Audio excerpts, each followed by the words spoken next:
લક્ષ્ય ન્યૂઝ, એક નજર, એક લક્ષ્ય. સુરેન્દ્રનગરમાં સતત વરસાદ જારી રહેતા ખેડૂતોના ખેતરોમાં ભરાયા પાણી. મૂળી તાલુકાના શડલા ગામના ખેડૂતોએ સરકાર પાસે સર્વેની કરી છે માંગણી.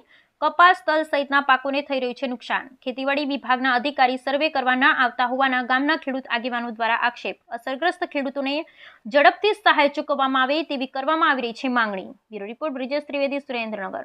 મારું નામ છે અજયભાઈ, મારું ગામ છે સડલા. આ છે ને વરસાદ આ મહિના પહેલા થયો તે બધું ઓલું બગડી ગયું બધું, અને કપા અત્યારે કોક ઝીંગા થયા હતા. એ વરસાદ ખૂબ અત્યારે થયો તે હવે ઉગવણી થયેલી છે કપાને, અને તળબળ તો બધા ભરી ગયા. કાલથી જે વરસાદ ચાલુ થયો છે ને કાલ થયો છે, આજ રાતે વરસાદ થયો, હજી પણ વરસાદ આજની તારીખમાં પણ ચાલુ છે.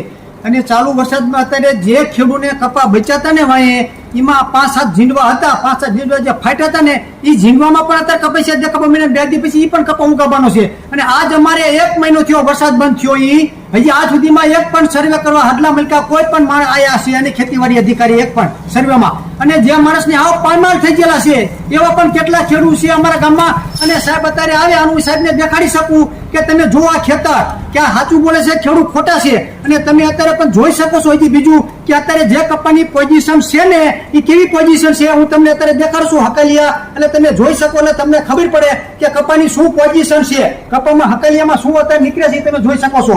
આ મારા હાથમાં હકાલિયું છે, તમે જોઈ શકો છો. ઉપર કપાસિયા દેખાય છે. હવે આ કપામાં શું નીકળે કે 3 દી પછી આ કપાસિયો લીલો રહે એટલે આમાં કોટો કાઢવાનો છે. અને તમને ખબર બીજા પણ કપાસિયા તમે જોઈ શકો.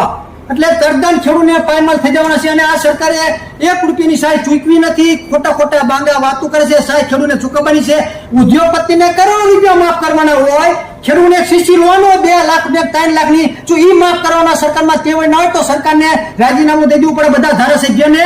અને ખેડૂતની વાતે જે સરકાર ખેડૂતનું કામ કરે ને આના કરતા કોંગ્રેસ હાથ ઘણી હારી હતી. ખેડૂત હમું તો જોતી હતી, આ સરકાર હમું નથી. વાયદા દીધા સર્વેમાં 1 રૂપિયો 5 વર્ષથી કોઈ ખેડૂતને આવ્યો નથી અને હજી પણ આપવાનો નથી. અને તરતન મારા તમામ ખેડૂતોને નમ્ર વિનંતી છે કે આ ભાજપ સરકાર ખેડૂત વિરોધી છે અને ઉદ્યોગપતિની સરકાર છે.